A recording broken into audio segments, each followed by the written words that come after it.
안녕하세요. 창원마산 여드름 해결 지침서 해동남 인사드립니다.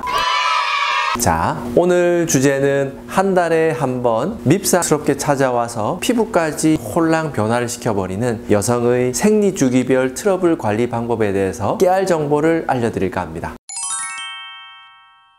그날이 다가올 때쯤이면 두통, 허리가 끊어질 듯하다 등등 다양한 통증이 나타나는 것은 물론이고 우울하고 불안하기까지 여성분들이 겪는 생리주기의 정신적, 신체적 스트레스는 이루 말할 수 없을 만큼 어마어마하죠. 얼굴 피부는 그날이 오면 어김없이 칙칙해지고 절대 나지 않았으면 하는 부위만 골라서 얄밉게 여드름도 자리 잡습니다. 턱 중심으로 일명 오서방존이라고 하는 코 옆이나 인중 부위까지 위치를 가리지 않고 생리주기에 자리 잡은 이 여드름은 외적인 아름다움을 확 낮추기 때문에 여성들이 가장 두려워하는 생리증후군 중에 하나입니다. 이렇게 주기적으로 등장하는 여드름의 대부분은 생리기간이 끝나면 자연스레 줄어들어야 정상입니다. 그런데 문제는 매번 반복된다는 사실이 문제가 되죠. 한 달에 생리증후군으로 나타나는 트러블이 채 아물기도 전에 같은 자리에 여드름이 나고 잦아들만 하면 또다시 재발하고 정말 고민덩어리가 아니라고 할 수 없는데요. 매번 생리주기 때만 되면 비슷한 위치에 자리 잡은 트러블로 색소 침착 역시 피할 수가 없게 됩니다. 트러블이 잦은 턱 주변만 거뭇거뭇하게 피부톤이 변화되고 그 자국을 가리려고 메이크업을 발라치면 트러블은 점점 더 심해지죠. 임시방편으로 생리주기 여드름을 메이크업으로 계속 가리기만 하다 보니 제대로 여드름이 치유되지 못한 상태에서 염증이 날로 골마지고 자칫 움푹